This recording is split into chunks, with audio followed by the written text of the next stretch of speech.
Good afternoon, everyone. On behalf of Renewables Fest, I warmly welcome you all to our webinar on building Pakistan's minerals economy.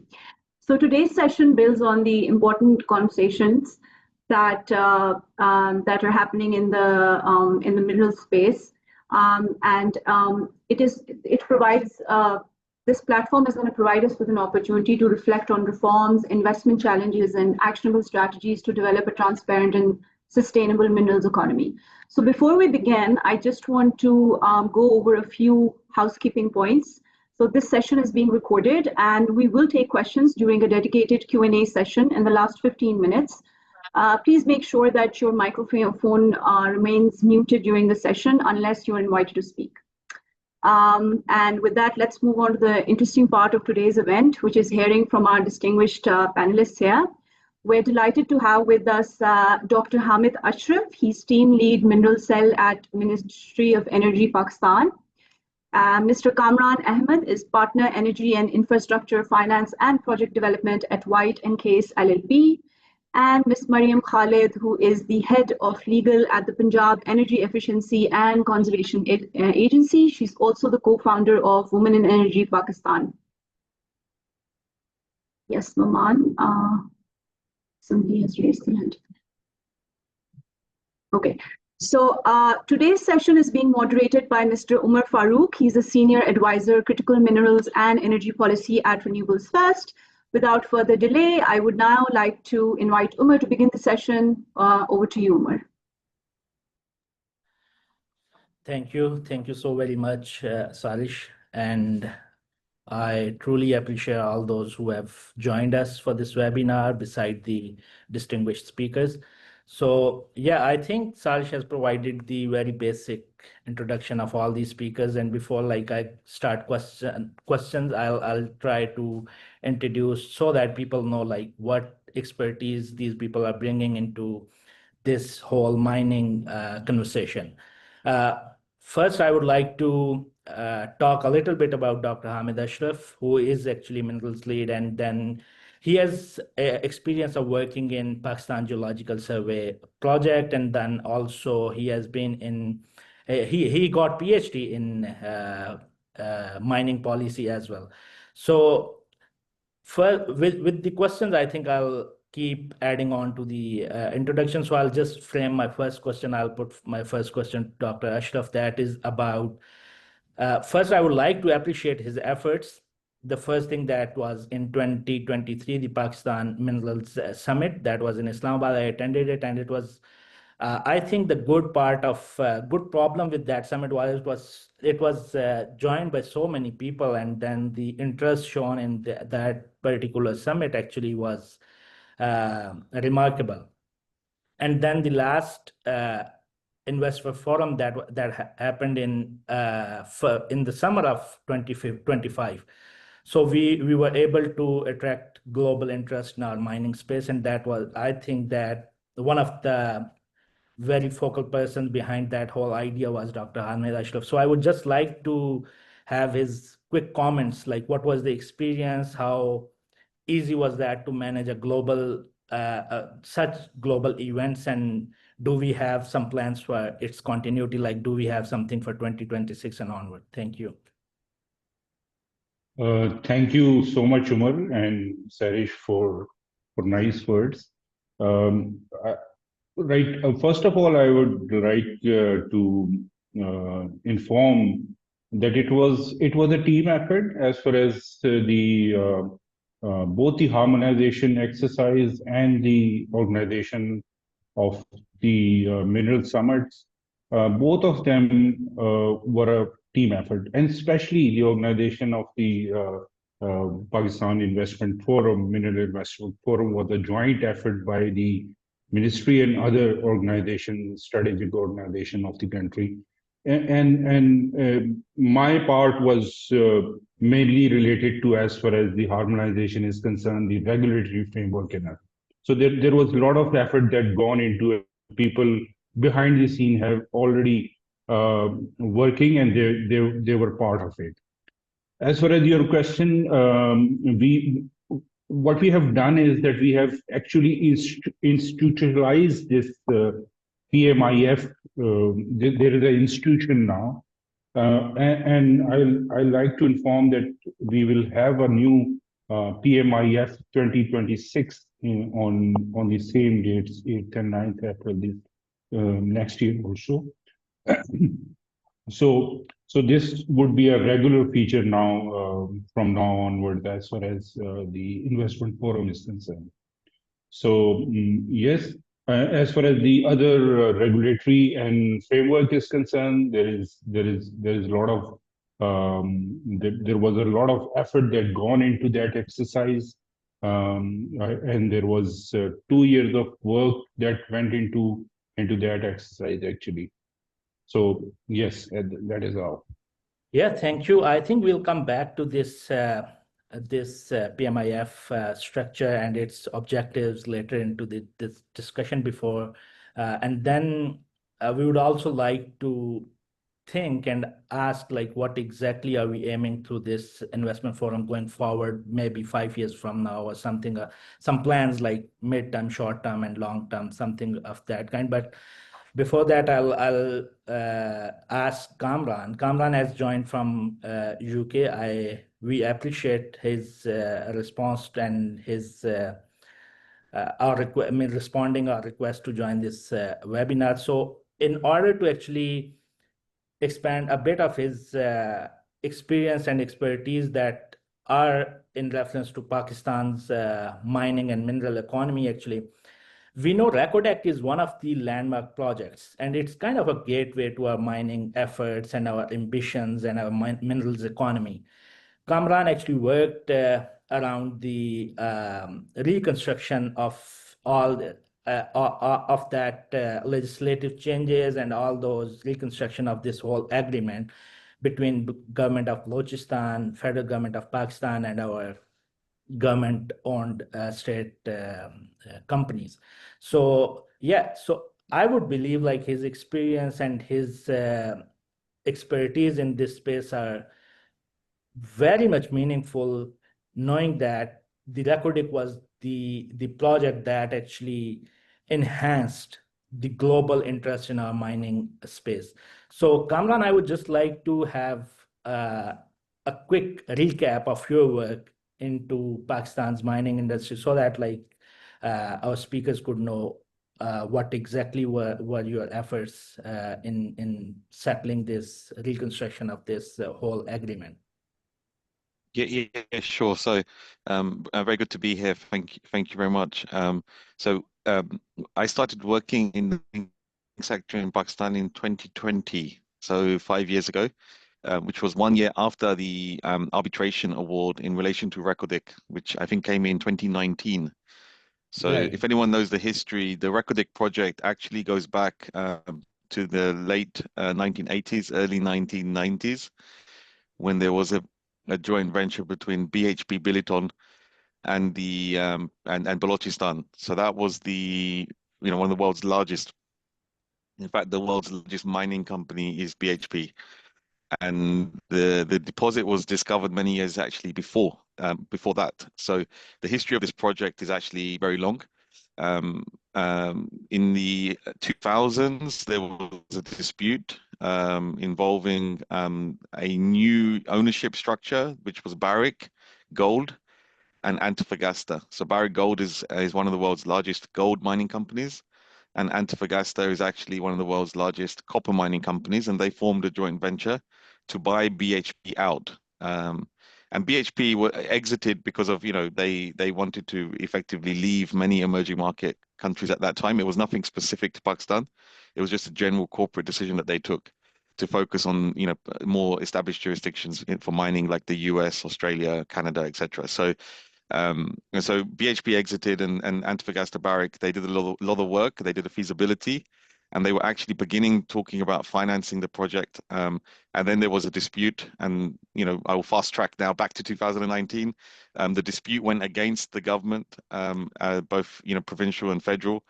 And so we got involved, White & Case, in 2020 to advise on reconstitution of the project, because Barrick wanted to come back and Antofagasta wanted to leave, because they had lots of issues in Chile with their own operations in Chile. That's where Antofagasta is based. So hence we advised on the reconstitution. We advised on the exit by Antofagasta, and effectively a new mineral agreement was agreed with Barrick. That was approved by all of the key players, so provincial, federal, and also the SOEs that entered into the joint venture with Barrick. And now, it's incredible to think that we're very close to as you've seen from the announcements in the news, that the project financing is being approved, which is really the last key stage before then the mine construction really ramps up. And then it will be a long process of construction, but the mine will come online in the next few years. And it will become one of the world's largest copper mines. So it's an incredible project, really. And for Pakistan, it's really gaining a lot of attention, because this project will become a game changer in copper. Just my last point is that in copper is such an important mineral metal for the energy transition. Anything to do with electrification or batteries requires a lot of copper, and there is a huge shortage over the next 20 years of copper. So for Pakistan, this is really gaining a lot of attention. But hopefully that was a bit of a recap to the history, my involvement, the firm's involvement. And then actually I started working with Dr. Hamid on the harmonization project about 2 years ago. And that's been another incredible project, really, in the mining sector in Pakistan. So, and we can maybe talk more about that shortly. Yeah. Thank you.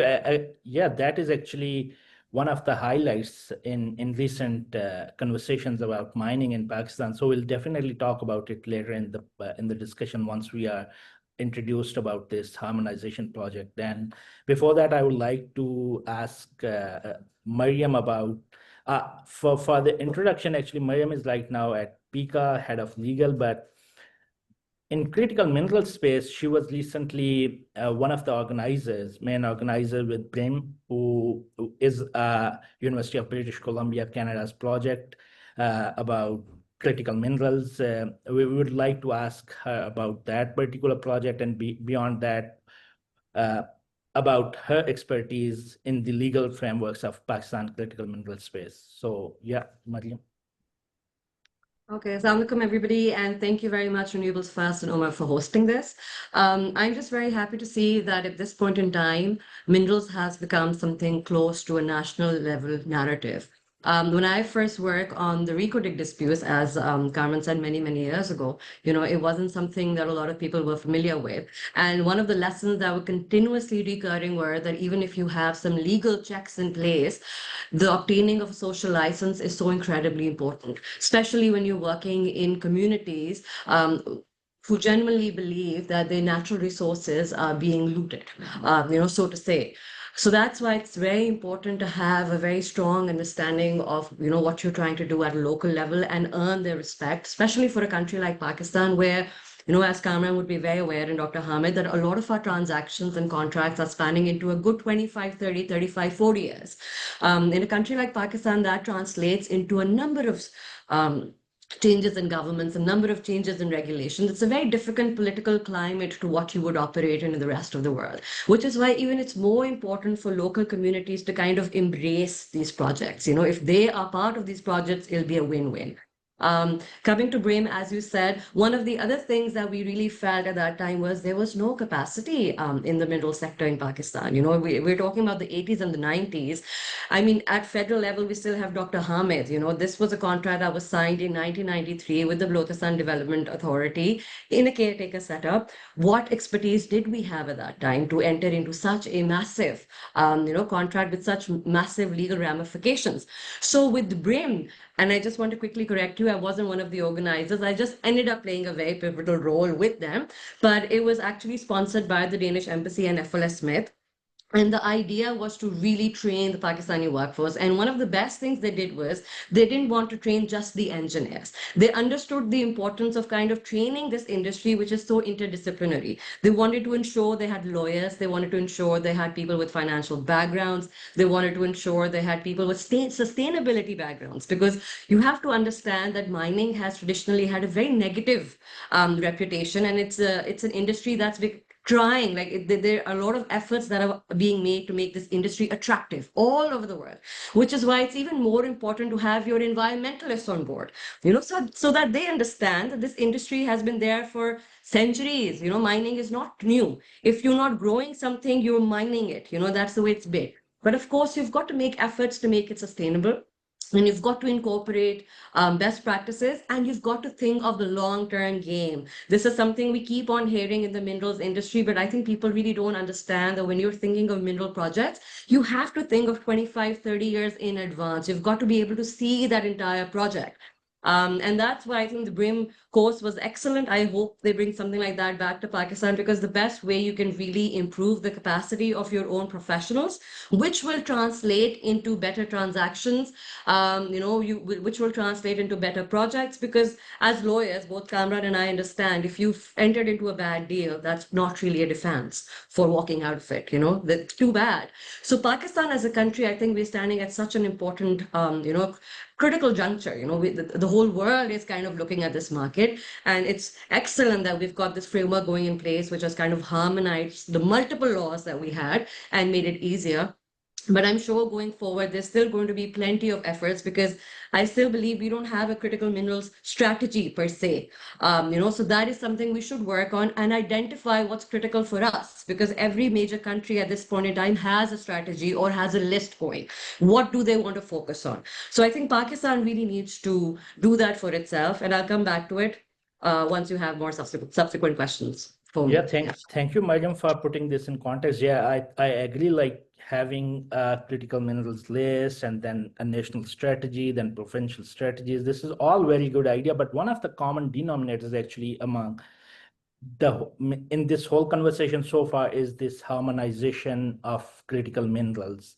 And I think what federal government or what Kamran actually referred to, and that is a little bit of, I would like to highlight this, that this was kind of a little bit of misconception in this area of work, that this harmonization is certain document that will come from the federal level. I think that is what we learned from Dr. Ashraf, is that it was basically what translated into the two governments' minerals bills or something. I would like Dr. Ashraf to comment a bit on this, and then we'll ask him about the geological survey project. But before that, if you can speak a little bit about this harmonization of critical minerals. Thank you so much. Yes, this is a problem, and this is the general perception is that as the project was being run from the federal government, it is a general perception that probably federal government has taken over something or something like that. But I want to make it clear that while the project was run through the federal ministry, I had a dedicated team. There was a cell which was established, and it is still there, mineral cell. And I was asked to lead it, but the team was incorporated all the provinces, all the 4 provinces and the 2 other areas, jurisdictions, all director generals of the mining departments are part of these teams. Then what we did is, then we formalized our suggestions and framework.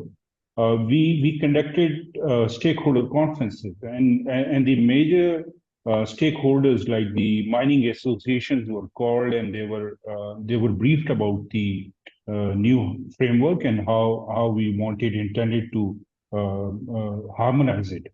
And there were a lot of questions, and there were a lot of queries that came across from them. And just to highlight, I don't want to go into figures, but just to highlight, there were more than 700 points that we received on that document. And I can very proudly say that most of them, 99%, were resolved. So this was the process. The process was run through Islamabad and from the federal entity, because we wanted all the things to be harmonized. And that is how we included all the rules and regulation. And just to give you a perspective, there were 6 policies across the country.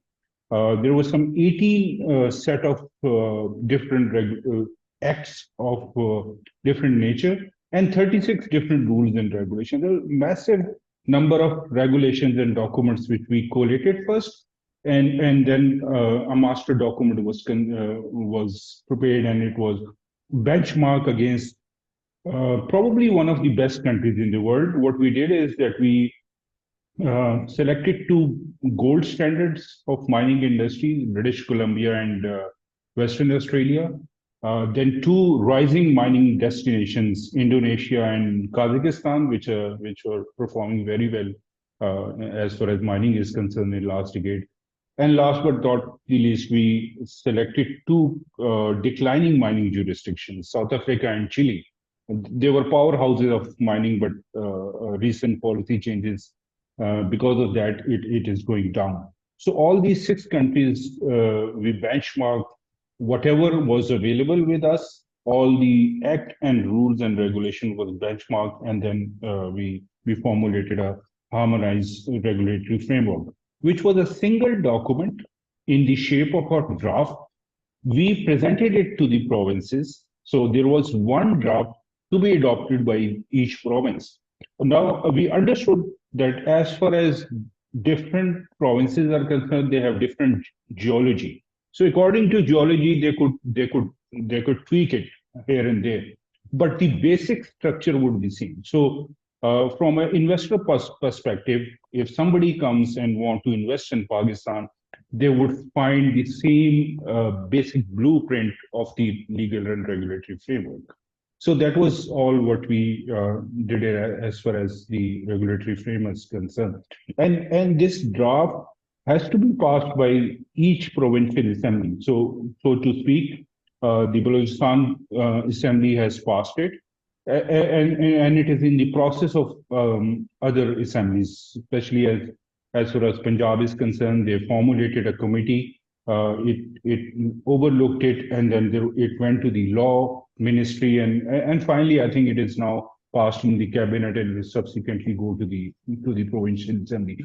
So if a province thinks that it is not in their interest to follow that basic blueprint, it is the decision of that province not to adopt it. So that is, I wanted to make it very clear. Right. I also just want to comment on the previous question, and as highlighted by Mariam also. When we were doing this harmonization, I ensured and we got to see the sustainability of the policies and sustainability of the use of our resources. And in that, I want to tell you that we not only saw the sustainable mining practices, we also incorporated the responsible mining practices. So there is a difference. We need to mine our resources responsibly, and then we have to mine them sustainably so that it is left for the future generations also. So I think that one of the points that I wanted to highlight here. I think the last comment that I will make about the critical minerals. So there was a lot of pressure that we define the critical minerals, what are critical minerals in Pakistan, that is, as these are being defined all over the world. And different countries have different definitions, as so to speak.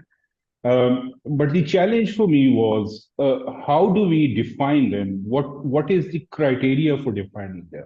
So what we have done is that we have highlighted these critical minerals in the new harmonized framework, but we have left it to the province to decide what should be their list of critical minerals. So giving them more liberty and more room of action to decide.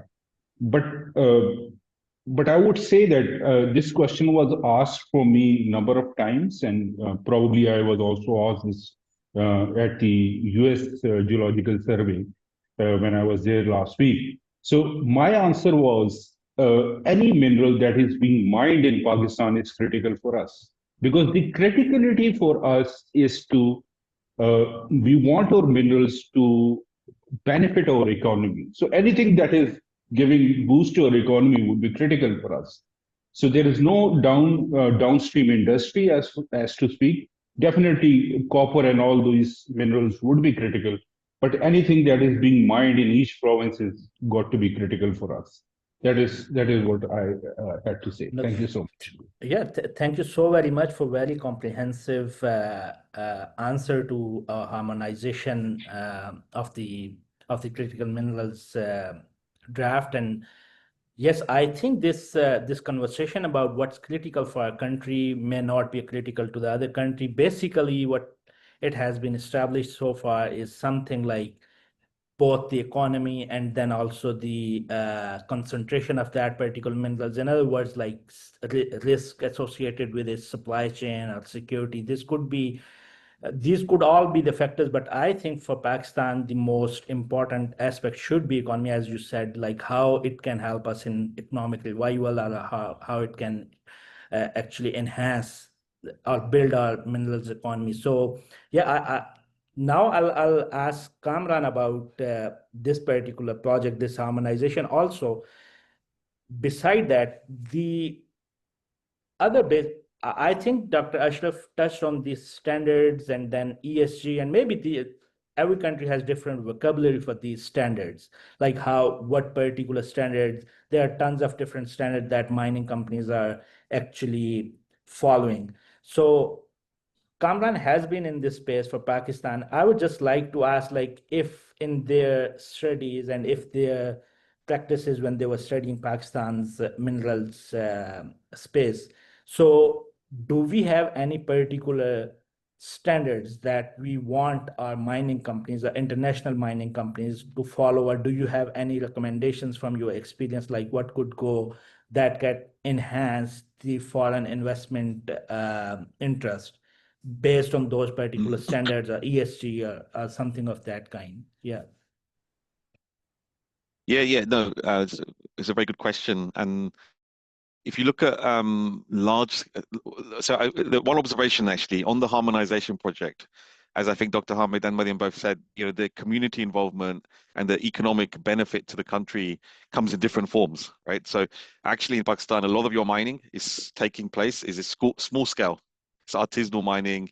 So the mining harmonization project was looking at both the small scale mining in Pakistan in the different provinces, and also then all the way through to the very large, multi-billion dollar industrial scale mining. And so when it comes to ESG, it's actually very nuanced because you need to look at it at every perspective. What is appropriate in the case of the small scale mining, what is required in order to regulate that sector better in line with international best practice, because there are many other jurisdictions around the world where artisanal mining, small scale mining is fundamental for many people's livelihoods, and there is a way to regulate and organize that type of mining. So pivoting now to the more large scale, when you get into the large scale mining, fundamentally you're going to need to attract capital. So that capital is going to be hard currency dollars. It's going to be, in the case of Kodak, you're talking $6, $7, $8 billion for the first. It's a huge amount of funding that you need in order to develop a globally, internationally recognized kind of scale of large mining, tier one mining.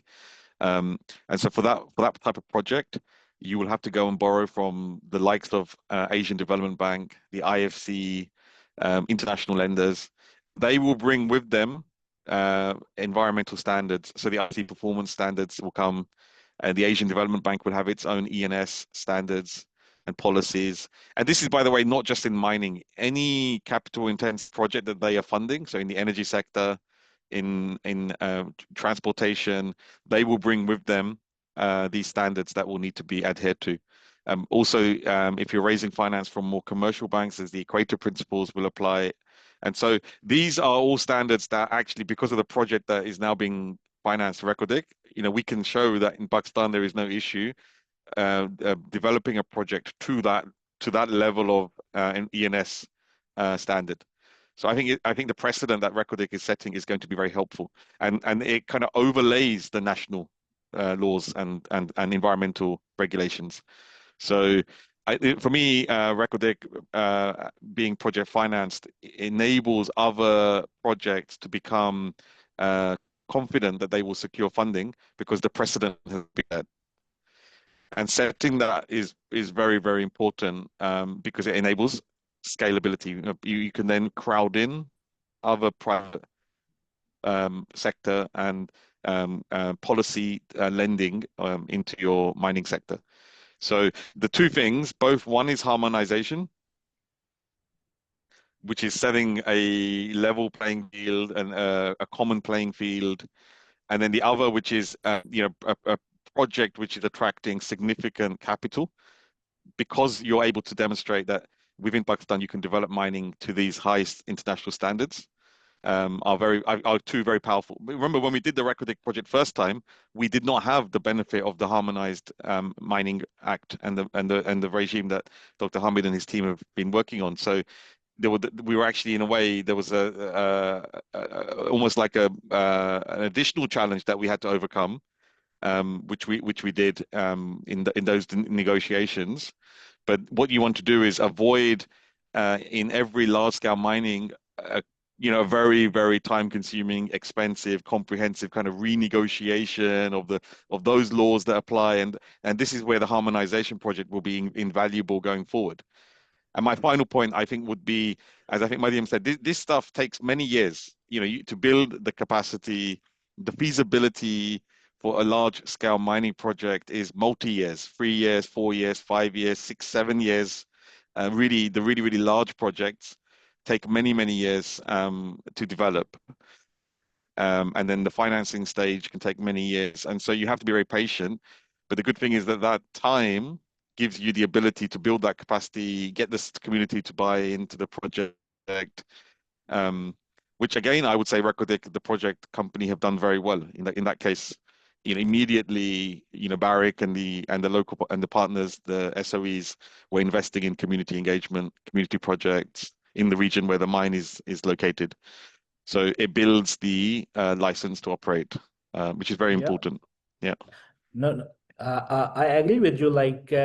I think although we have this Sandic project going on for decades, but still, being recorded being the new landmark project, which will start its development phase from 2028, I believe.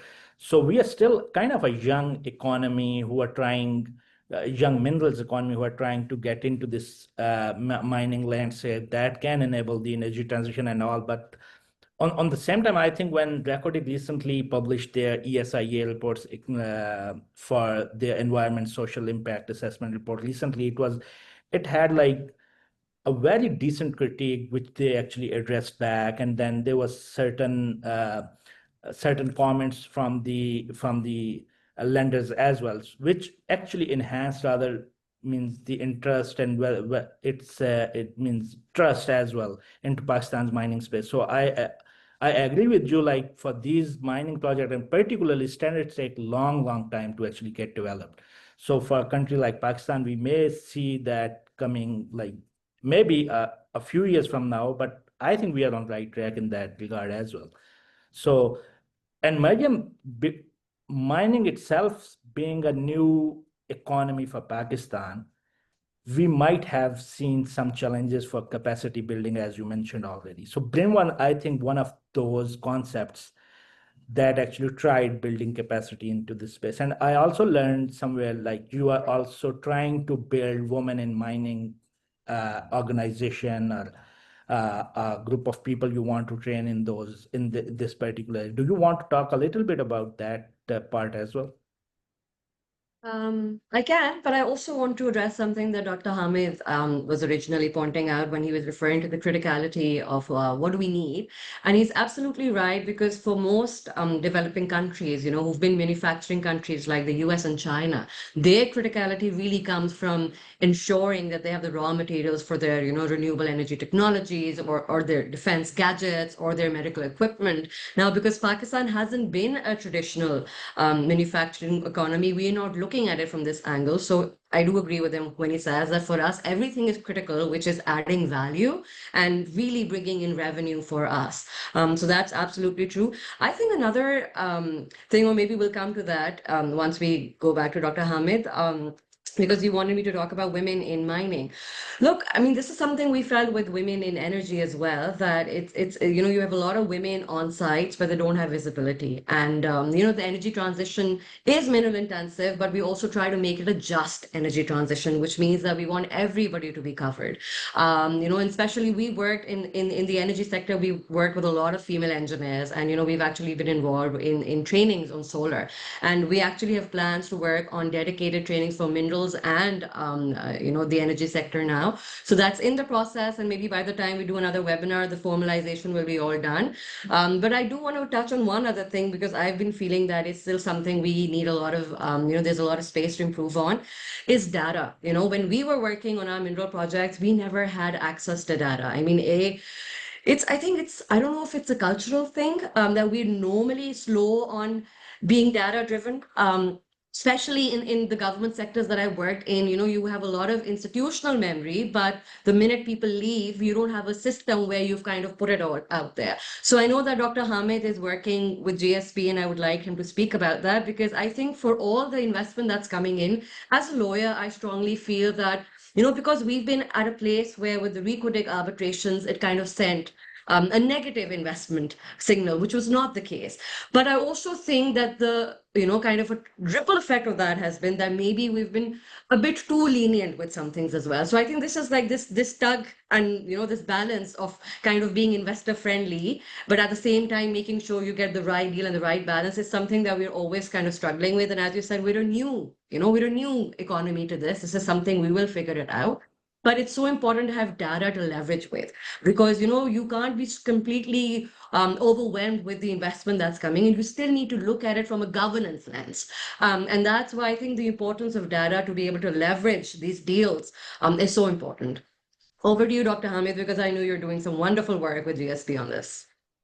Yes. Thank you so much. So yes, I totally agree that generally in Pakistan we have a lot of data, but we keep sitting on it. So that's an issue. And one of the I will just narrate one of the lines that I have written in here in GSP in my office, and that is whenever somebody comes, he reads that line, and that is mineral investment attractiveness in a country is directly proportional to the completeness and the effective showcasing of that enabling geological data.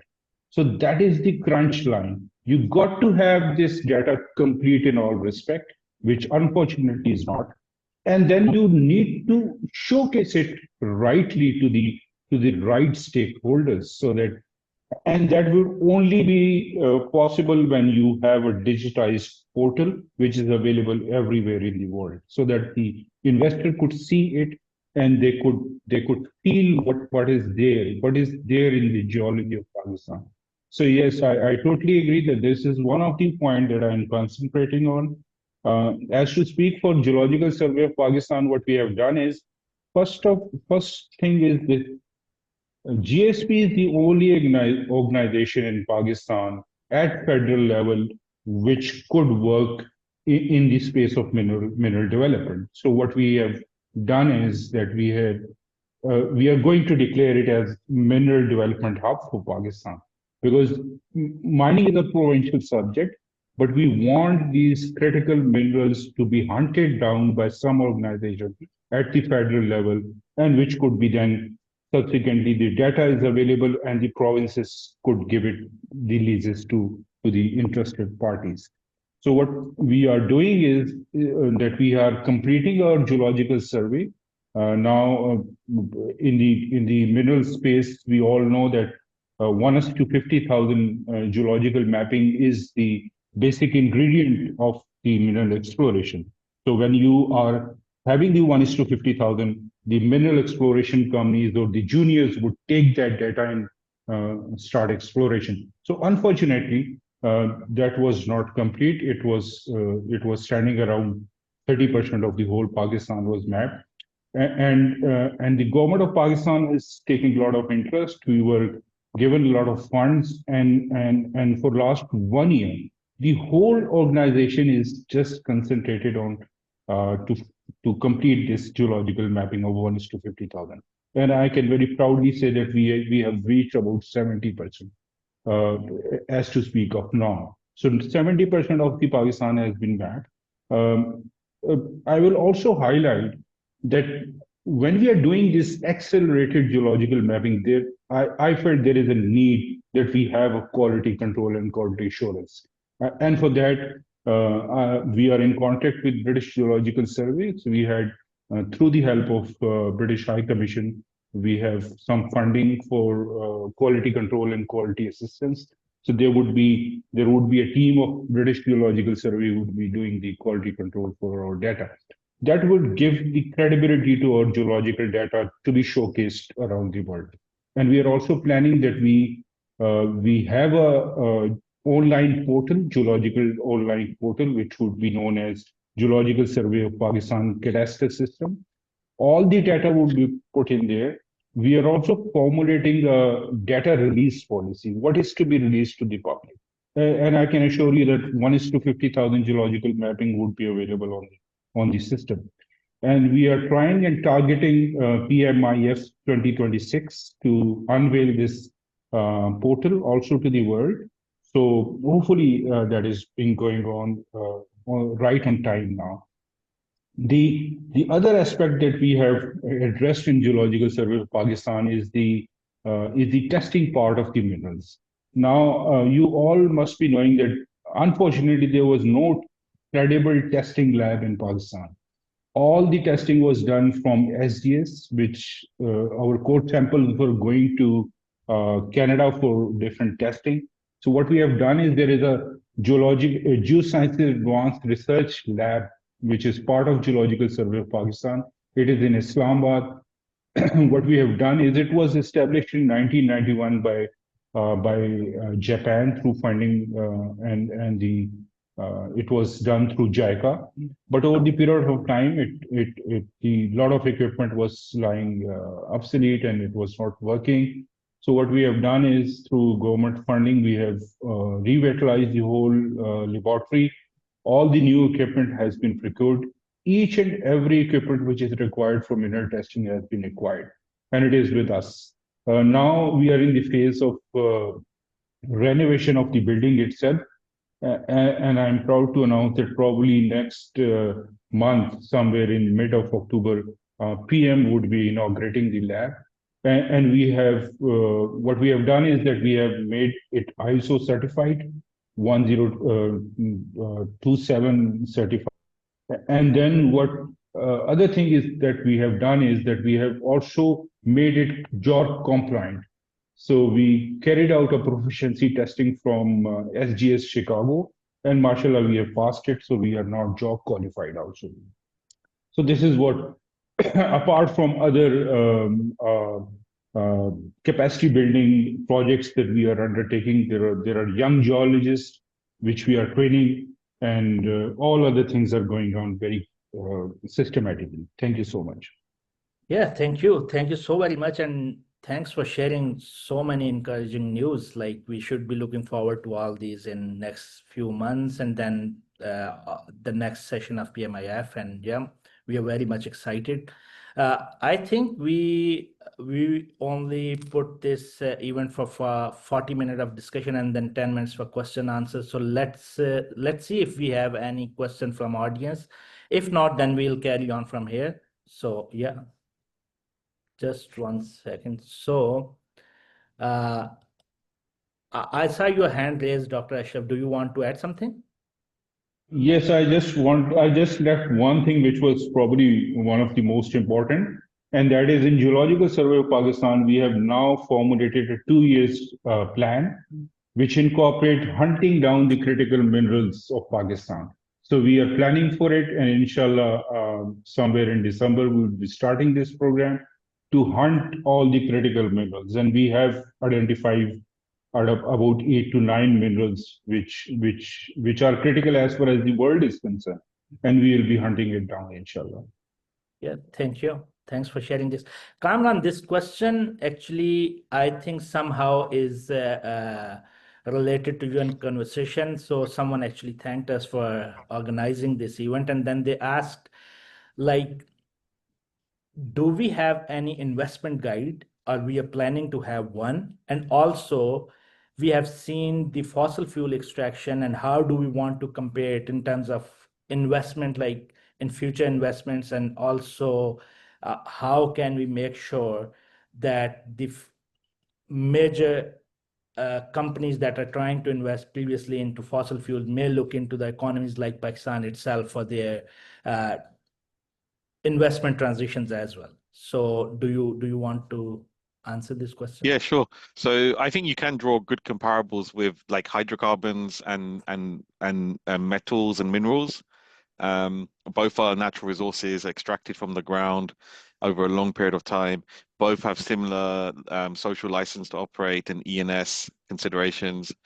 If anything, on the mining side, especially where you're dealing with the transition metals like copper, cobalt, lithium, it's a better case for investment because these are critical for the energy transition and decarbonization as opposed to contributing to carbon emissions.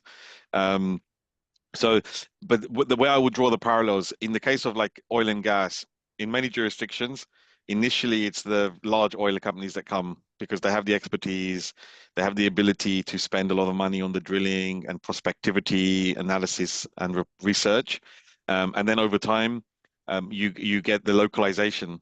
So, and in the oil and gas sector in Pakistan, exactly that happened, right? So when you looked at the initial kind of phase very much led by large IOC type companies, and now the sector is very much heavily in the hands of local oil and gas companies, whether state-owned or private. So I think that that's just an important point. Like, you have to bring in the expertise. You have to, for those initial projects, you have to, in a way, if you want to develop and scale up your sector in mining or whatever extractive sector you're looking at, bringing in the international expertise is a win-win because it means that you're learning how, as a country, in terms of capacity building, how to mine, how to extract in a way that is both sustainable because you're ensuring that you're extracting the resources in a way that enhances the value of what's in the ground, because you can mine badly and you can deplete those resources very quickly, and you can actually recover a lot less of what is there. And you can mine in a way that is actually maximizing. It may take longer, it may be more expensive, but it's maximizing the value of the minerals. And it's very hard once you choose to mine a pit in a particular way. It's very hard to go back and revisit and change that mine plan. So from the outset, adopting the best practices is really important. I think also you could draw parallels from the way that mining and oil and gas globally are regulated, and the way that the state or the host government takes its return, whether that be through royalties or whether that be through a free carried interest, so a minimum stake that belongs to the host government or its sort of state-owned entities. There are parallels that you can draw. I think that the other thing that Dr. Hamid and the team are doing, which I think is, going to be very effective, is the standardization of documents, policies, ensuring that an investor coming in has access through whether it be the Geological Survey or elsewhere to a single port of call. You have this already in the oil and gas space, and having something similar, whether it be at the provincial or the federal level in mining, is also going to be very helpful for catalyzing investment. So there are many parallels that you can, and I think should draw between the different types of natural resources.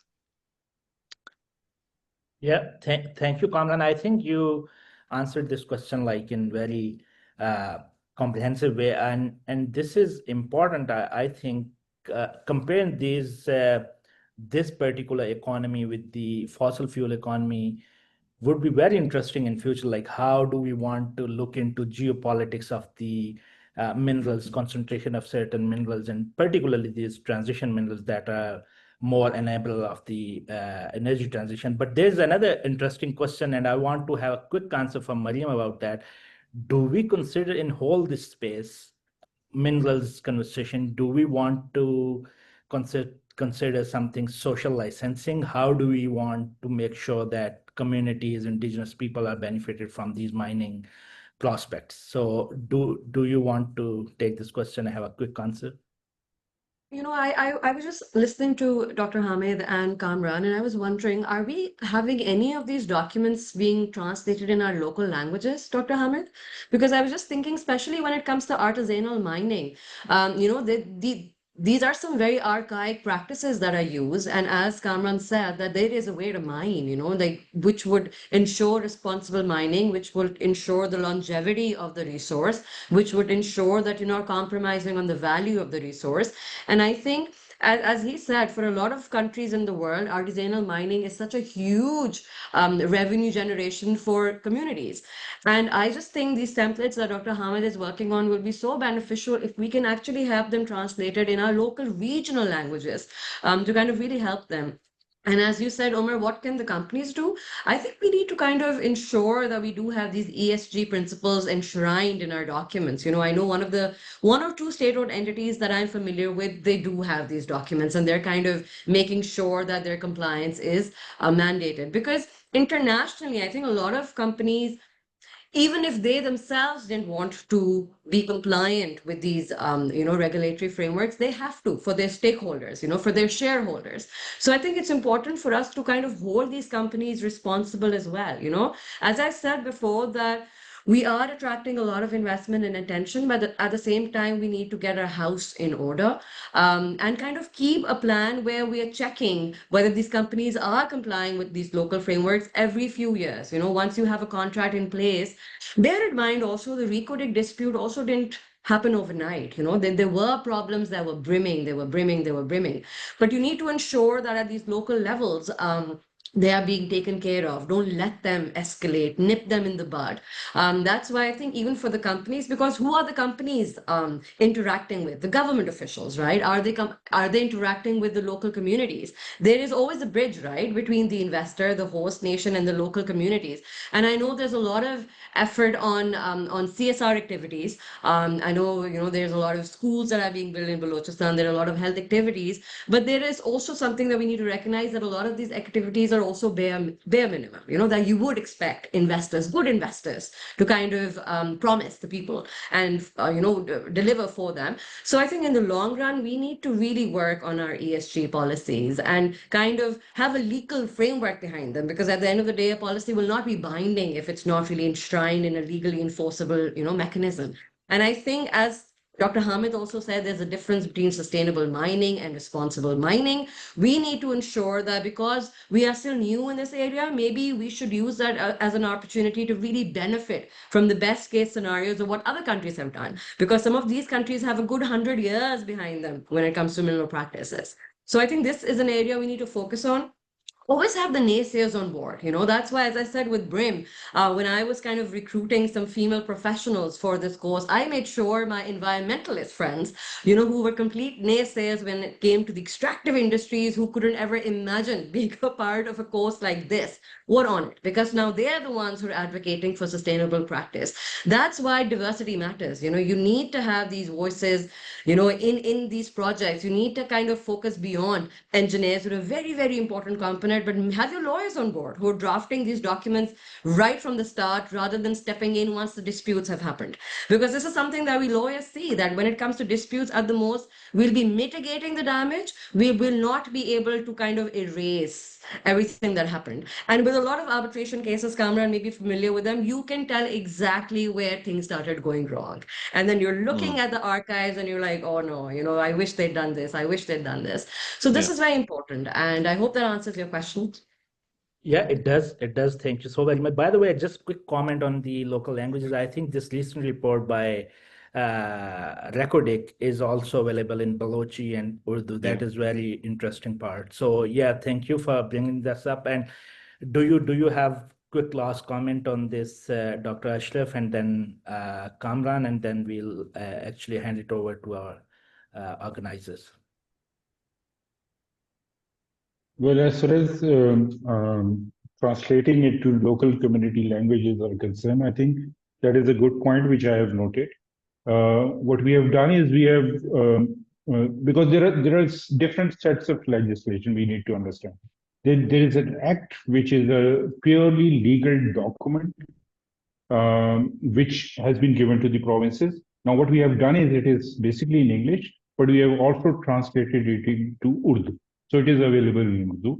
But yes, the need would be when it is enacted in a province, they then need to ensure that it is also being distributed in the local language. Then there is a mineral policy, which is at the federal level. And by the way, the harmonization framework is Act, Concessional Act, the mineral policy, which would be at the federal level, and then there is a Health and Safety Act, which is currently under the process of being formulated. So so this is the whole. So yes, then there would be a document which would give the whole context. So that document, I think, needs to be translated into local languages and given to the people. Thank you. I have noted this down. And Dr. Hamid, simple local language. You know, I know as lawyers, we love to complicate everything. So Yeah. really simple, easy to understand language. No, that's kind. We do have Yes. some very interesting questions, but because of this time, actually, we'll ask those people who want to have questions. They may write us at Renewable first, which my colleague will share in her last comments, and then we will try to reach out to speakers, and we may means if those are fine, like you can reach out to those esteemed speakers yourself. So Kamran, before we end, we would like to have just last quick comments, because I've seen your profile. You have worked in different economies in this regard, like particularly energy infrastructure and all that. So since we are aspiring minerals economy, do you want to have quick last couple of comments? I want to commend the organizers. I think this has been a very good and important discussion. I think everyone should continue these discussions. I would like to commend Dr. Hamid on the work that he has been doing with the Mineral Wing. I think it's incredible, and the progress and the pace of that work. Many of the projects that he picked up have been stuck for many years, and the acceleration under his leadership, I think, has been incredible. And also, Mariam, what you have been saying, I totally agree. You have to involve all stakeholders, and actually, there are many instances where we look at, as lawyers in different jurisdictions, not just Pakistan, and you can see this is a recipe for disaster. And I think often it's the case where you haven't, at the outset, in a large natural resource project, thought about how you're going to allocate that resource fairly. The investors should take a fair return, but they should leave behind for the community, for the local government, for the national government, a fair share as well. And that was very much the mindset that informed the Recordic renegotiation, that this should be a fair deal for all stakeholders, including the local community, who actually were the first to benefit from that project when it was revived. So I think they're my final observations. Thank you so very much. I truly appreciate, and thank you all for joining us today. And yes, it was just some like very basic, very 101 mining 101 kind of an event. We'll like to continue it in future, and we'll still appreciate your participation in our future events. Thank you so very much. And now I'll hand it over to my colleague Sarish. Thank you, Umar. Thank you to all our speakers and participants for joining us today. We had a very insightful and engaging discussion on Pakistan's minerals economy, and hopefully the conversations that we had today will not just remain here, but will keep, these will help pave the way forward towards a more transparent, sustainable, and thriving mineral sector. With that, we formally close today's session. Thank you once again, and we look forward to continuing this dialogue in the future. Thank you. Thank you very much. Thank you. Thank you so much. Thank you.